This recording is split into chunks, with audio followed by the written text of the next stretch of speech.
woodcut can be a useful tool, a useful technique to make contemporary statements.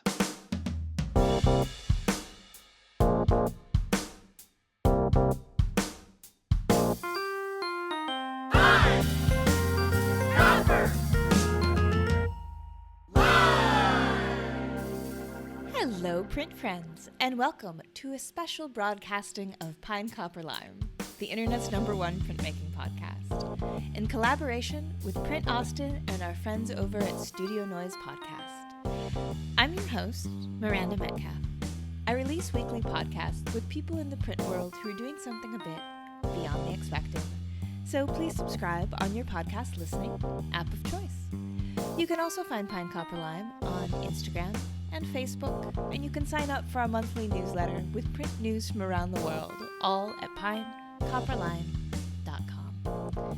Printmaking forever, shun the non-believers. This episode of Pine Copper Lime is brought to you by Print Austin, an artist-led nonprofit working with local venues and artists to showcase traditional and contemporary approaches in printmaking. Their annual festival will take place the 15th of January through the 15th of February 2021 and offers both safe in-person printmaking-focused experiences and virtual programming. You can find more information at printaustin.org. Also, Print Austin's highly anticipated print fair, Print Expo, is reimagined as a virtual experience this year that includes a one-day conference on February 6th. Along with this, they're also offering an exhibition where artists will have the ability to showcase and sell their latest prints online. Visit printexpo.org to learn more. There's a link in the show notes. This episode of Pine Copper Lime is also brought to you by Speedball Art Products, who've been offering a diverse range of high-quality products to your practice since 1997. We here at PCL have been very grateful to partner with them to help keep bringing you weekly printmaking content from around the world. But they do not stop there with support. No. Among all their projects, programs, and printy goodness they help enable, they're also helping to bring you this year's Print Austin Contemporary Print 5x5 exhibition. So head on over to speedballart.com, check out their line of products, and find out how Speedball can help support your printmaking. There's a link in the show notes. Print friends, I have some great news for you. We are happy to announce that this year, the West Coast Print Fair will be hosting an online exhibition of contemporary and historical print work from workshops and galleries such as Crow's Shadow Institute for the Arts, the Maloney Printing Company, my alma mater of Davidson Galleries, and many more. This means you do not need to travel to see a wealth of incredible prints for sale. You can do it from the comfort of your home or studio, including a selection of amazing works for under $500. The event is up now through the 8th of February, so be sure to check out that link in the show notes or simply go to westcoastprintfair.com. There you will find the entire roster of printers, find new work to inspire you, and support the art of printmaking by bringing home your new favorite print. My guest this week is Oliver Pilic, one of the finalists of Print Austin's exhibition, The Contemporary Print 5x5. Juried by our friend and guest of episode 43, Delita Martin. Oliver is a Slovenian printmaker working across a range of old and new technologies. We'll talk about the Slovenian print tradition, how he turned to woodcut after a 10-year hiatus, the faceApp that makes you old, and just how far it can go, as well as what identity means once a face is no longer recognizable. So, without further ado, sit back, relax, and prepare to find faces and light sockets with Oliver Pilic. Hi, Oliver. How's it going? Hi, Miranda. It's going very well. How are you? I'm good. Thank you for joining me from a snowy Slovenian afternoon to a hot and sticky Bangkok evening. Right. Thanks for having me again. I'm looking forward for this interview. Yeah, me too. So, would you mind just kind of introducing yourself a little bit to the people who are listening and just saying who you are and where you are in the world and what it is that you do? Right. My name is Oliver Pilic. I'm from Slovenia. I work in as a freelance artist mostly in the field of printmaking, but also drawing ready-made object and photography. I live in a small town called Kamnik, it's a small town, I think like 18,000 residents, and it's on the northern part of the country. Um, it's called Kamnik, which would translate as Stoneville or Stone Town. It's 800 years old, almost there.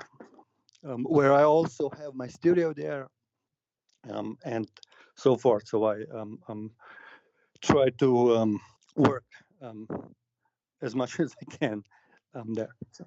And so, despite that, you're not a lithographer.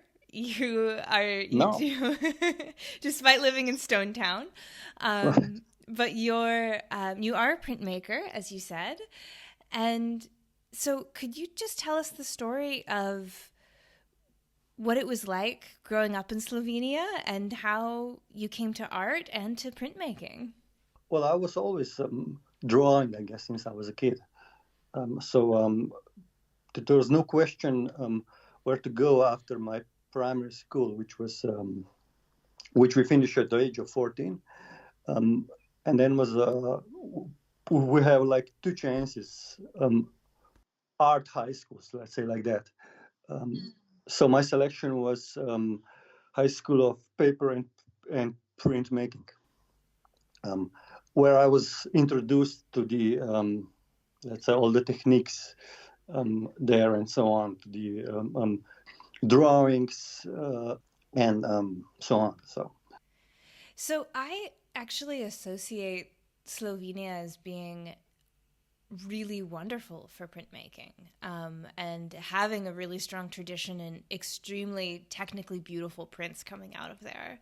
And so it sounds like you were able to go into a printmaking program at 14. Is that what you were saying? But I didn't know it about that time, but there was a printmaking courses in the high school, which I liked. Gotcha.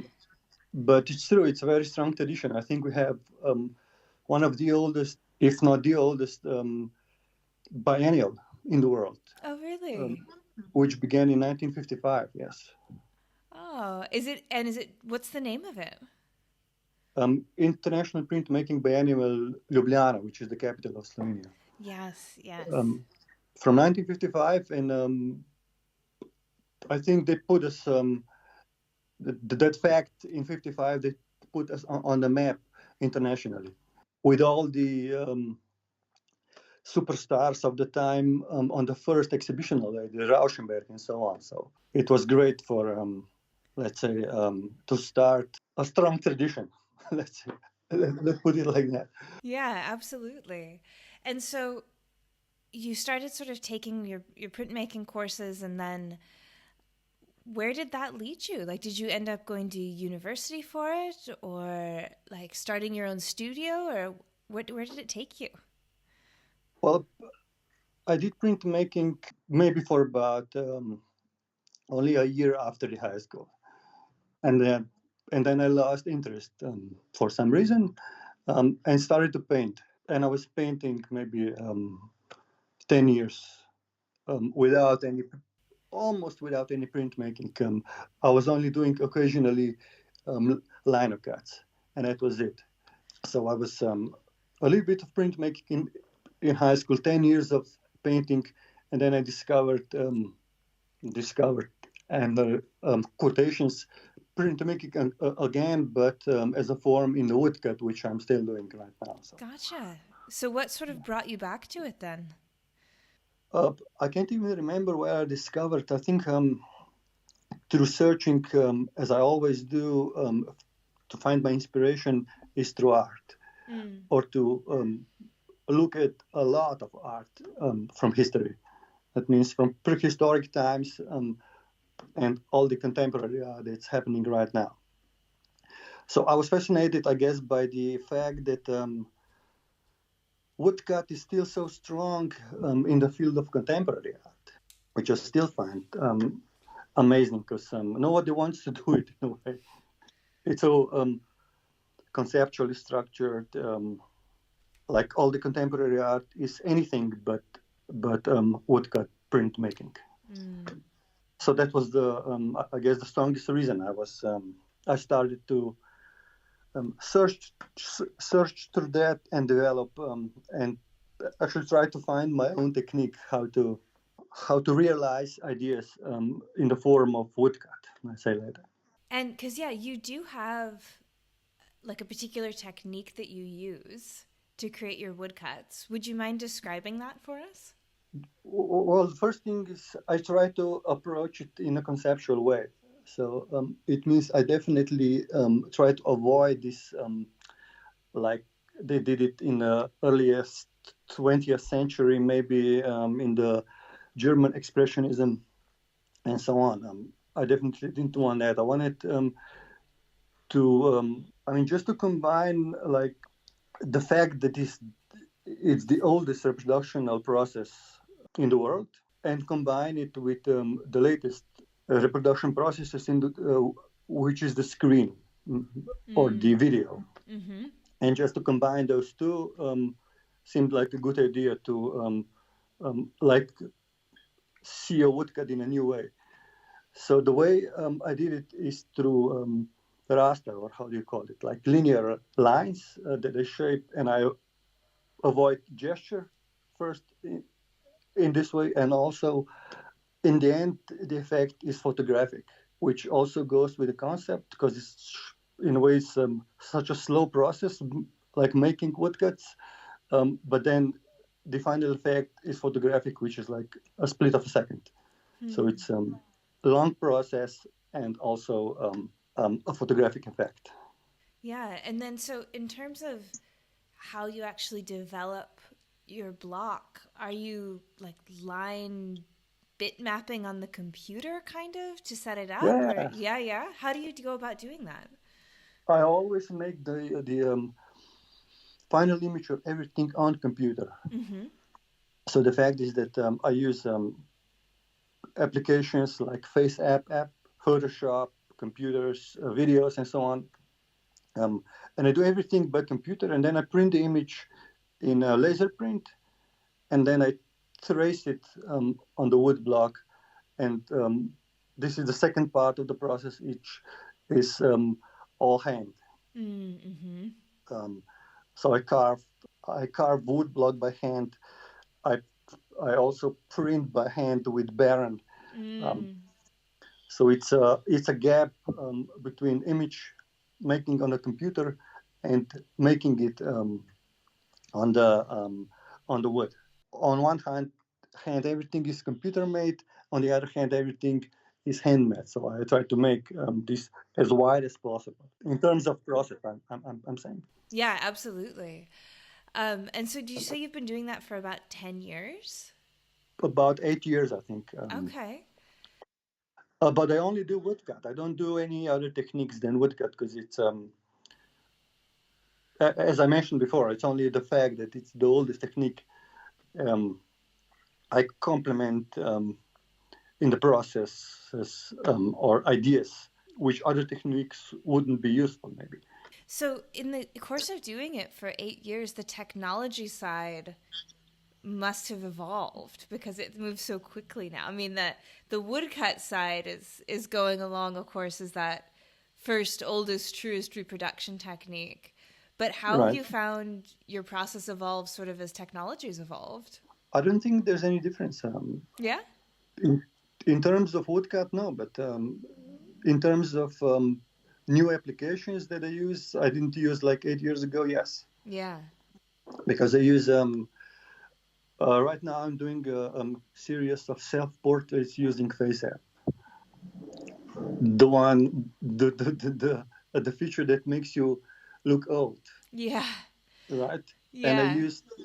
And I used it like 8 or 9 times. So it means I used the app in the photograph once.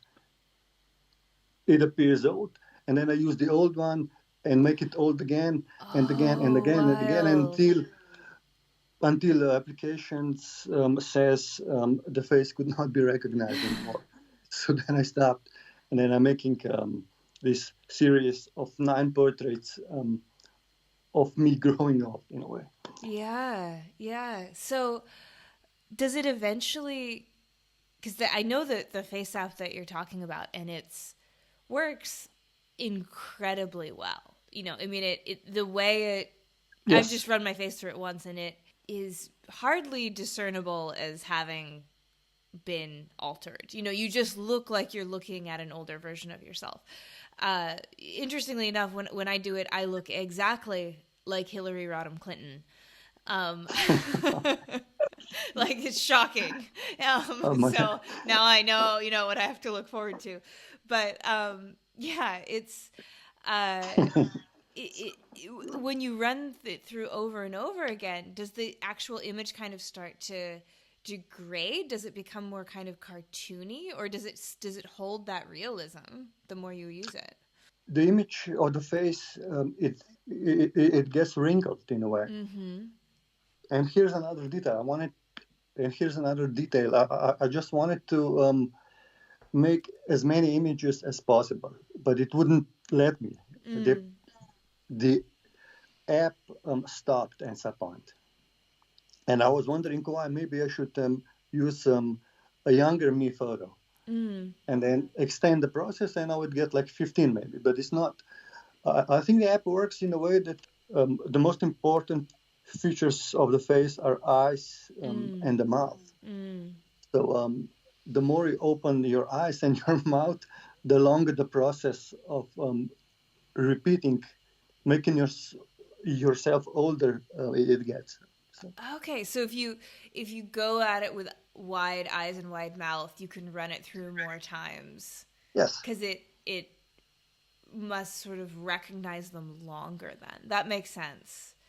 But the last image is absurd. It's grotesque. I bet. It's like it's interesting because it's almost no identity, which is also something I'm interested in.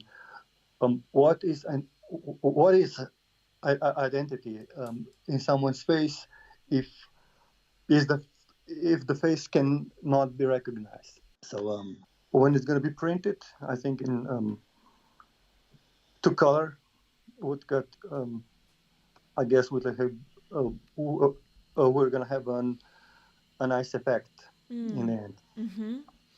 And it's not going to look like woodcut until only if you get very close to the print, maybe. You're going to see it's a print. So. Right. Yeah, so because from far away it will look like some sort of a photographic. Yeah, and it's really well done. I do, I spent a lot of time doing the actual matrix. Yeah, that's a really interesting question, what you were saying about, what is identity if a face isn't recognizable? Yeah, it's definitely a question of how we are so programmed to recognize people by face. That's just like we see somebody's face, and it's why we see faces in light sockets and clouds and cars, is because our brains are just hardwired to be so face centric and so interested in faces. Yeah. It's called Century of the Self now. Yeah. Century of the Self, you said? Yeah. I mean, the age of selfies and so on. So absolutely. Oh, yeah. The 21st century has been, the selfie age. But yeah, the way that and when you think of someone, if you're asked to picture someone in your life, of course, you're going to picture their face. For some people, I mean, it's, one of the most famous living portrait artists, and you may know this already, but I just think it's a really interesting fact of Chuck Close, is that I was going to mention him. Yeah, his face blindness. He cannot recognize faces, but he's doing that. Yeah, isn't that interesting? Isn't it great? Yeah, and so it's something that we see as incredibly recognizable. Particularly when it's a portrait of a famous person. And we're just like, oh yeah, that's so and so. It doesn't actually mean anything to him. I heard an interview with him once where he was saying that in his apartment complex, he recognizes his neighbors by their dogs. they come into the elevator with him, he can be like, oh, okay, that's the Pomeranian, that's the guy down the hall, that kind of thing. Yeah. It's insane. And he once, I think, said this, he cannot remember the face. And like from a person, there was, they were together on a dinner, like the night before. And then he met them on the street and he cannot recognize them. And a lot of them were thinking he was kind of a rude guy. Yeah. Yeah. I think probably before it kind of, came out and was more widely known that this can happen to people and that, it belongs to him. You can imagine really easily taking offense to someone that you were just sitting across from for dinner the next day, snubbing you on the street. But yeah, it's a fascinating idea, the way we wed identity and face, and also, as faces change, because when they change slowly over time, we can kind of deal with it. But sudden change in faces, it can be really sort of disruptive. Yeah, for people and with identity as well. The thing is, I think that also most of the people, or most of us, wants to look young or beautiful and so on. Nobody wants to grow old, and so I'm actually trying to do that also, to expose the things you don't want to confront, maybe. Mm-hmm. Like not so beautiful ones. I've always tried to think about getting old as a privilege. Whenever I see signs of age, I just try and look at it and think I'm really lucky, because not everyone gets to experience this, and I think it might have been my grandmother who had who lived until her 80s, who was just like, well, getting old isn't fun, but it beats the alternative, Right. Yeah, but it is a big question. About like 8 years ago now, maybe more, I think maybe 7 or 8 years ago, I got a really bad case of Bell's palsy, that's where half your face gets paralyzed. And I couldn't move it for 6 months. It's just it's not that unusual. But it's an inflammation of a nerve in the face that is caused by the herpes virus. So it's if you've ever had chicken pox, or if you've ever had shingles, you can get Bell's palsy. It's the same virus. Oh my God. So it attacks the nerves just like chicken pox does. And so for 6 months I couldn't move my face, half of it anyway. And it was shocking. It comes on in the course of just a few hours, really. It comes on really suddenly, and it's terrifying if you don't know about it, because of course you think you're having a stroke, you think you're something really quite serious is wrong, and well, it's not comfortable. It's not life-threatening in any way. It doesn't threaten your health in any way, but it threatens your mental health a bit, as you can imagine. And I remember sort of trying to use it as this opportunity to say, look, I'm not going to be in charge of how my face changes as I get older, if I'm lucky enough to get older. This is a chance to let go of that, to kind of be like, well, my face is going to do what it's going to do, and I don't get to have a say in it, and I haven't done anything wrong, and I just have to live with it as it is, And it was accept it. It was really interesting. And so trying to see that again as an opportunity to learn a little bit about the process of aging. Yeah. But it is that inevitable process, isn't it? It's unavoidable. Yeah, it is. And so before you were working with the faceApp and that sort of thing, you've been doing faces before as well, and working with faces. Yes. Did you always use portraiture as your subject for your woodcuts? Not always, but most of the woodcuts are faces. For instance, my first series, I think, was morphing two faces together. Mm-hmm. So I was doing that on the Photoshop using, if you know, maybe Maurizio Cattelan, the artist Italian, and his work Him, which is a wax sculpture of Hitler. Okay. So he used this photograph of his hyper-realistic sculpture of Hitler and also a photograph of Donald Trump, and I combined them, and I got the third person, and I was repeating that like endlessly and making woodcuts out of that. It's kind of interesting series, having 10 or 15 third person guy. Yeah. What was that like to spend that much time with the faces of two evil men, like staring back at you, but combined into one? Well, here's the interesting thing: is the faces somehow, on one way, more Hitler or more Trump, but in some cases, is like totally different person where you can't recognize either of those. Mm-hmm. Which is also kind of fascinating that a third person appears, kind of, again, with no identity. Who is that? Right. You know, I've seen the series that you're talking about, and you're right. It is really interesting how sometimes when you see it, you know, because these are two iconic sort of triggering faces in our world, so you know them really well. Like people really know these two faces, and when you look at them, some of them you think it's just an odd image of Hitler, some of them you think it's just an odd image of Trump, and then some of them it really does look like a third person.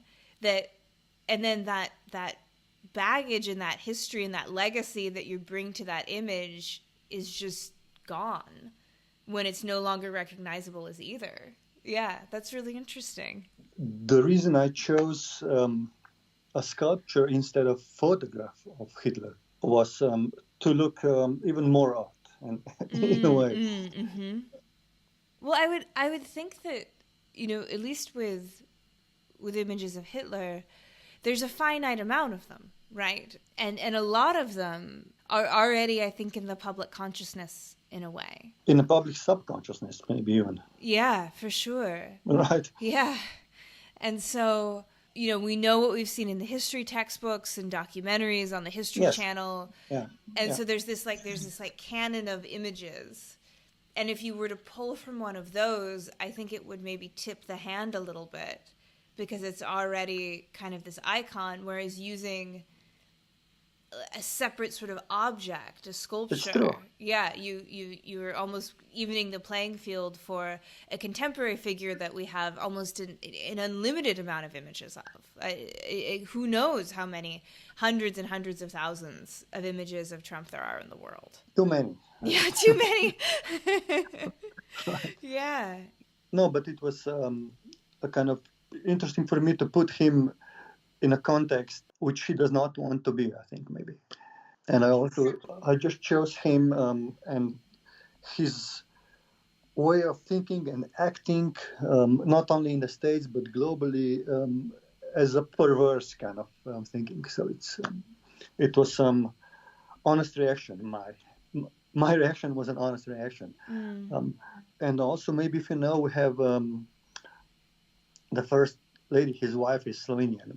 Yes, I did know that, actually. The most famous Slovenian is Melania Trump. How's that feel? I don't know. Yeah, I think that in their own way, people have more sympathy for her than they do for him. To be honest, at least speaking as an American. Yeah. I think we have this kind of sense that's like, look, she just wanted to be a model, wanted to marry a millionaire. That's fine. There's nothing wrong with that. And then she's like, what the fuck? I have to be first lady now? You know, like, this wasn't part of the deal. Like, yeah. Yeah. But so insane that happens to you. I mean, totally. So I think that, you know, well, it's very difficult to make any sort of moral judgments on someone you know nothing about. In this case, I think we almost feel a bit of a kindred spirit and just kind of being dragged along for the ride, like, of this insane person. So, yeah, absolutely. And, you know, just her seemingly taking absolutely zero interest in all the stupid things that the poor first lady is asked to do. Like, he's like just decorating the White House for Christmas in these insane ways, that kind of thing. It's a big job.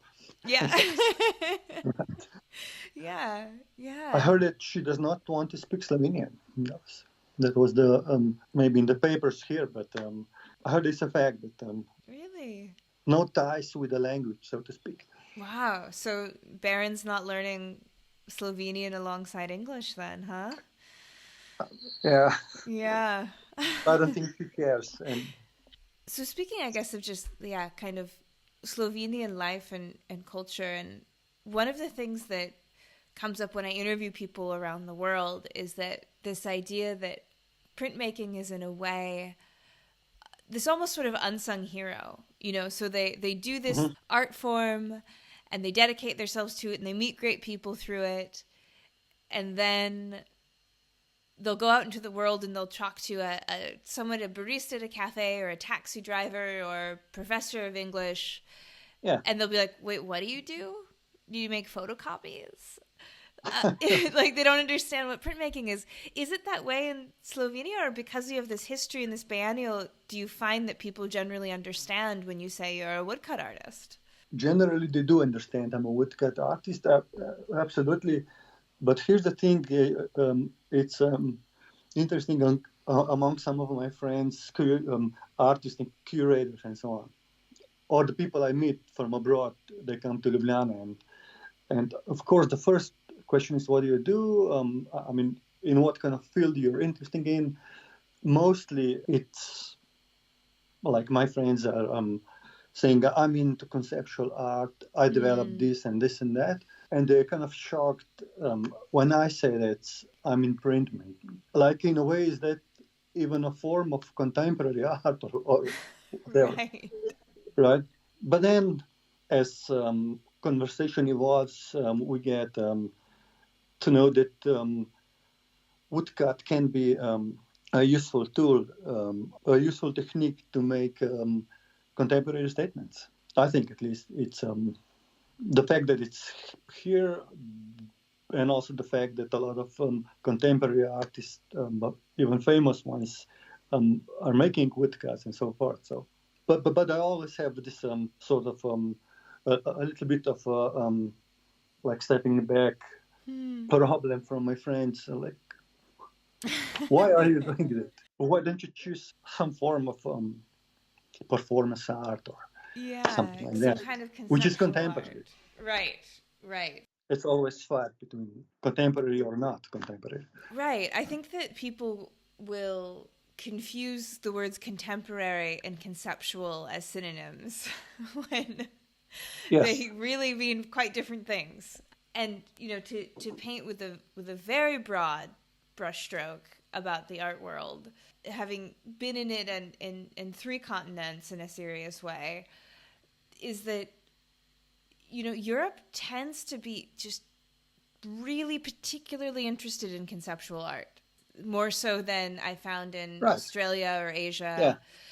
It's interesting, yeah. So I'm not super surprised to hear that that's the reaction that you get there, because it's the kind of, I think that the really close relationship between academia and art making in Europe just seems to push it more in the conceptual direction. Whereas in Thailand, you feel, well, of course, there are art universities and art writing and art criticism. It feels like it's more wed to craftsmanship. More traditional. And yeah, exactly. Yeah. Yeah. But it's interesting that people think that if something is sort of craft-based, that it can't therefore be conceptual as well, which is interesting. Yeah. Which is insane in a way, because I think in the end of the day, the technique or it's not really necessary. It's the context, I think, and the idea which you would like to express, and not I don't know whether it's site-specific installation art or photography or performance art or, and so on, painting, sculpture. It have to be meaningful is the first thing, I think, not the technique. So which a lot of people don't realize, I think. They don't. They just think this the latest technology makes art contemporary, which can be true, of course not. Well, I guess speaking of technology and the contemporary art world, so we got connected because you were selected for an exhibition that's taking place in the COVID world through Print Austin.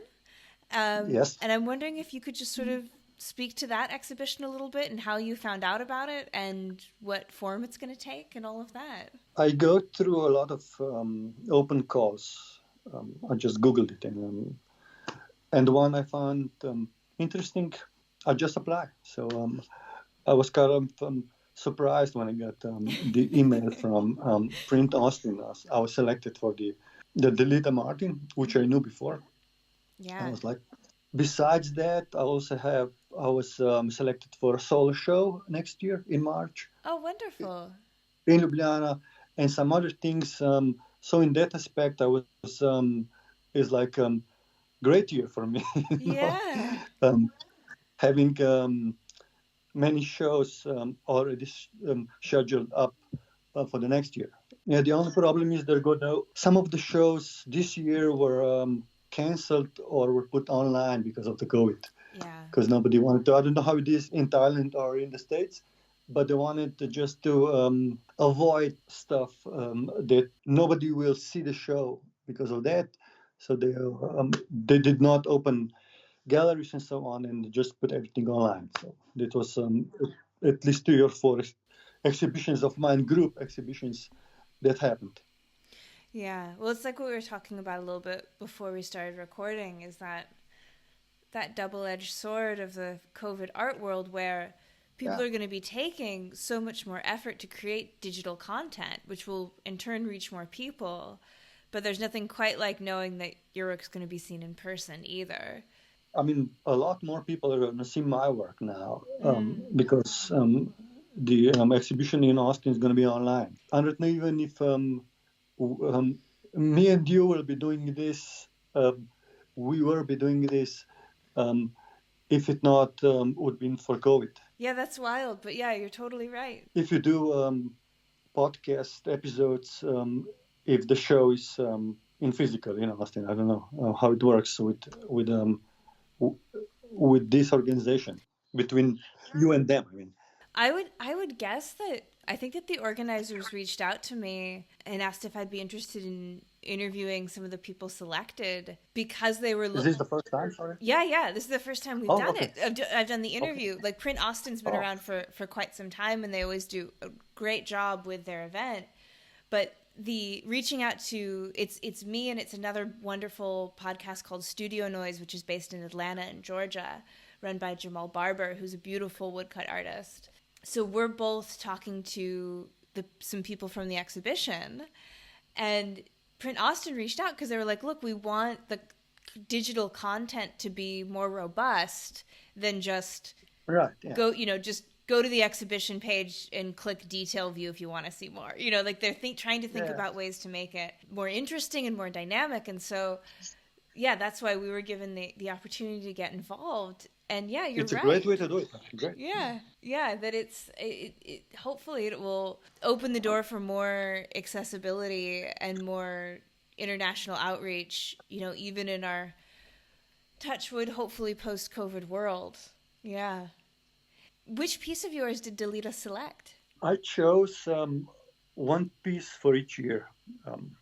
So it's one from 15, 16, 17, from 1918, and from, I think, one from this year. I don't know if you saw, but there's I made a couple of pieces directly connected to COVID, or inspired because of the COVID. The toilet paper. Have you seen that one? No, I don't think I have. Which is a ready-made object, actually. A real toilet paper. I made I was making a reference to Gerhard Richters toilet papers, his paintings from 1965. Okay. Okay. a couple of years ago. And I always wanted to print the smaller version of a woodcut on the actual toilet paper tissue Gotcha.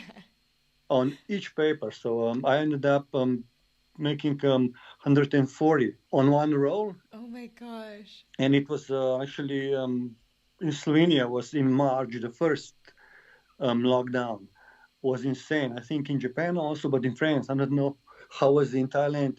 But for some reason, people were going crazy after toilet papers. Like they're gonna run out of in stores, and they were like buying like this only paper, only toilet papers. So, so I made something which is totally invaluable, like a couple of cents. Yeah. I made the piece which is very valuable, let's say. It wasn't so much in Thailand. We're really fortunate that Thailand has a really strong sense of unity and kind of civic duty. And so this sense that you would go out and buy more toilet paper than you needed just so you could have it in case you don't have it, that doesn't really happen here. It's kind of like oh no, we're all in this together. I shouldn't buy more than I need because then maybe my neighbor won't. Like it's there's a really strong sense of unity, but I know that in the States people were getting in fist fights over it. Yeah, so I made this and I sent it there, and also I made the one older piece that was from 2016, I think, called Texas Queen, which is a pornographic image of an actress from film. Mm-hmm. And it's a snapshot almost. Like, it looks like snapshot that there's a liquid, how do you call it, dripping in her mouth, but you don't know what it is even. Is it water or something else? Oliver, this is a family podcast. No. I'm sorry. I'm teasing. Okay. I'm totally family teasing. But it was interesting composition of this work, which have been successful. It's in a collection in Belgrade, Serbia, also the same piece and so on. Mm-hmm. So try to choose the not the ones that we were talking before, the Trump Hitlers, because how sure I'm not sure how that would work in America. Oh. So I changed my mind. I said no, maybe toilet paper, some landscape, and an adult film star. Yeah. An adult film star, which you could hardly tell that is pornographic. But how would people react? Maybe if it's a silly question, if I would send 10 Hitler Trumps to the open call. Yeah, I mean, I haven't been in America in years now, but I would guess that I would be shocked if you were to find anyone in the arts or arts adjacent who would take offense to the comparison you're making. I mean, it's okay. That's fair enough. Yeah, I think you'd be safe, but yeah, it just seems like the divide from I'm definitely at this point, like I said, outside looking in, but it just seems like the divide is so deep there that it's just anyone in the arts, anyone in the city, anyone in the city of Austin, it'd be very unusual to find someone who supported him. And then if you go smaller places or more conservative places, then you find people who support him 100%, and it's just very, very, very divided. So yeah, very divided. Yeah. Well, I would like to show the pieces in flash one day in the States. Maybe it would be interesting. Yeah, definitely. How has COVID been in Slovenia? You said you had your first lockdown in March. Have you gone through more than one? This is the second lockdown now. Okay. From the beginning of October, I think. Oh, wow. That's some time now. And it's terrible. It's I don't know what to say. It's even if you leave out the art world galleries, museums, and so on, and just the everyday life, it's we have the police hour here, which it's crazy. You cannot be outside from 9 p.m. to 6 a.m. And it's patrolled by police. Yeah, masks all the time, outside also, except even if you're in the middle of a field yourself, you don't have to wear it. So it's really difficult in a way. Yeah. No socializing, everything is closed. This New Year is going to be awful one because by the government said you have to no more than 6 people in apartment during the holidays and New Year and so on. So it's awful, really. Yeah. And it's going on since October. It's a long time. Yeah. Yeah.